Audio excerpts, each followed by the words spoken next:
Nitecore is one of those everyday carry flashlight companies that I quite enjoy. Don't 100% put them at the top of the food chain when it comes to reliability for some of my real world scenarios. For instance, for my plate carriers, I normally prefer to carry a Surefire or a Phoenix. For my weapons, I normally like to run something from Streamlight or Surefire, sometimes Nitecore. But when it comes to just everyday carry stuff, they have been knocking it out the park. I mean, you can see the full lineup of things that I have, some that I purchased, some that have been sent to me. But the purpose of these are to be able to satisfy my need to have a flashlight in my pocket basically every single day. The new Nitecore Tini3 satisfies that in a different way. First off, it's super duper small. We're going to talk about some specs about it, the things I do and don't like about it, and whether I think you should get this thing straight up and down. Before I do my bottom line up front, Nitecore sent this out to me. I don't owe them a review. They're not paying me any money. They didn't see this video before I published it. Matter of fact, they're going to see it the first time with you guys as well. The Nitecore Tini3 insinuates that there was two versions before it. That is a true statement. This is the first flashlight that I've ever actually considered putting on my keychain. That says a lot about this thing. Bottom line up front, if you're looking for a flashlight, you're okay with spending about 40 bucks. I can get you a discount code down below, and you like the features that you've already read online, then go forth, make the purchase, use the links down below. I would appreciate that a ton because those are affiliate links. But if you want to know more about the flashlight, my pros, my cons, then stick around for more. Nitecore Tini3 comes in 3 different colors. It does have a max output of 600 lumens. 600 lumens does not last very long, but it does get the job done. You can do that very, very easily. So 600 lumens, you do that, boom, you get 600. It's a floodlight. This thing has a maximum throw of 98 yards, so a little bit less than a football field. This is a true everyday carry type of light. Looking for stuff underneath the couch, looking for something that fell, in the engine well of a truck. Walking through a movie theater, you're trying to illuminate, find something in your laundry baskets. This is what this thing is for. So it does have an IP54 waterproof rating. It has a drop resistance of up to 2 meters or approximately 6 feet. And this thing weighs less than an ounce, and it's barely over an inch long. Fantastic specs. I mean, just some God tier specs that make this thing so fantastic. So let's go over some few things about it real quick. So if you want to access the light itself, you push this, that turns the light on. You want to switch through the different modes, you push the top button. You can see the beautiful OLED screen on the top. Whatever actual mode that you go to, it will tell you how long that mode can run based on the battery life of the flashlight. Currently, you turn it off with that same button. If you want to change the mode before you turn it on. So remember, we turned this off at 65 lumens. We turned it back off at 65 lumens. On at 65, off at 65. But let's say you want to change the lumens before you turn it on. You just click this button right here. Now I'm changing the lumens before I turn it on. So now when I turn it on, it's at 15 lumens. So they brought that technology over from the EDC 23 and the EDC 27 UHI and the EDC 29. So I like that they did that. You get instant access to turbo mode, as I mentioned, by pushing that tap button.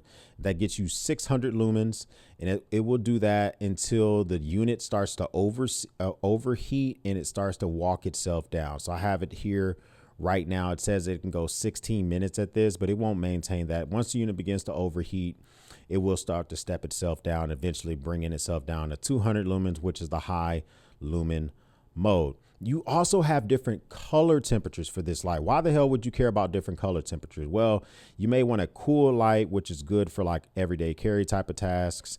You do have a more neutral light. And you also have, so right now we're in neutral light mode. It even says it on the screen. You push the button again. We just moved to a warm light.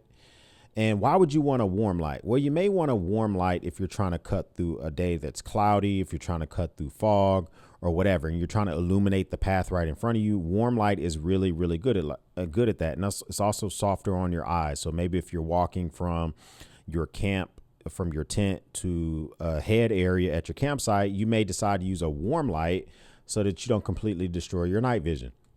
And you can go to a cool light if you're doing like more tasks, which are really good for everyday carry type of stuff, digging around, looking in deep, dark places, such as like the engine well of a vehicle. If you're looking underneath behind a couch or whatever, you can use a cool light. And then there's a neutral light, which is kind of in between both, not as harsh on your eyes, not as efficient for everyday carry. But I like the fact that you can change through those different light modes with these emitters. I think that's pretty dope. And it remembers what light mode that you're in, no matter what you got going on. So that's pretty dope. I like that they added that feature as well. It does have 2 different lockout modes. So while the flashlight is on, you can hold it down. And when you hold it down, it goes to lockout mode 1.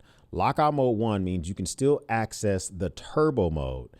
And that allows for you to have the ability to not accidentally turn the light on. So you can't turn the regular light on, right? But you can still access the turbo mode. But you also have the option to do lockout mode 2. And lockout mode 2 is the ability for you to lock this thing up and have it completely locked up so that you can't, you won't be able to access anything whatsoever. So you can come through, turn on lockout mode 2 by holding it just a little bit longer. So same button will take you to lockout mode 2. Now I can't access any modes whatsoever. So that will keep you from accidentally turning this thing on at all, your kids turning it on or whatever. So I think that's pretty dope. You unlock it by pressing both buttons at the same time, and it unlocks in low lumen mode. If you, no matter what memory mode that you have this thing in. So right now I have it in 15 or 65 lumens. It's going to turn on at 65 lumens, right? But no matter what mode you have the memory set to, if you hold down the button, it always comes on in 1 lumen. So if you need a very low lumen, you can turn it on like that very instantly. So some of the baseline specs, it does charge with USB Type-C. The battery's built in, so you're not going to be changing that out. And it's pretty easy to learn how to use this flashlight very, very quickly. Let's shit on the flashlight for a couple of seconds. First off, it feels very plasticky. I understand you're trying to get this thing to weigh less than an ounce. And listen, I'm okay with making a flashlight out of plastic, but you know, it does feel really plastic. It doesn't feel like you can break it, but it just feels that way. I think if they would have added some knurling or ribbed for her pleasure, it would probably be a little bit better. I mean, Nitecore is really good at ribbing for her pleasure. They're really good at adding that stuff on flashlights. If you look here at the Nitecore EDC 29, it has some knurling on the side. They do the same thing on their bigger flashlights. I mean, they even do it on flashlights that are almost the same price as the Tini3. So if they could have added just a little bit, I mean, here's the size of the Nitecore EDC 23. Here is the Tini3. If they could have just gave me like this strip right there, it would have gave it a little bit more texture. It would have probably made it feel a little bit more rugged. It is what it is. This is Petty Roosevelt, but I also wish that the USB-C cover matched the color of the flashlight. I know that's a small thing to say, but when I have other Nitecore flashlights that the USB-C cover matches, it makes me feel better. So it also feels like I almost am at the point when I just want to kind of rip this cover off. I left it on for this review, but I am probably going to just take the cover off. I don't care about running the USB-C port naked. I'm just not completely worried about that. I would much rather have quick access to it and have it working out for me versus having it not function how I want it to exactly. Another thing is it does come with this little small baby D-ring, right? And you're supposed to clip this D-ring to the flashlight through the built-in lanyard holder. And then you can take this little D-ring and you can open it and close it and move it from key to key. It's strong, but it's very small. It's hard for me to access this. This is a first world problem. Most people are going to clip this to their keys and they're never going to take it off. My solution has been to put a key bar magnet on this bad boy.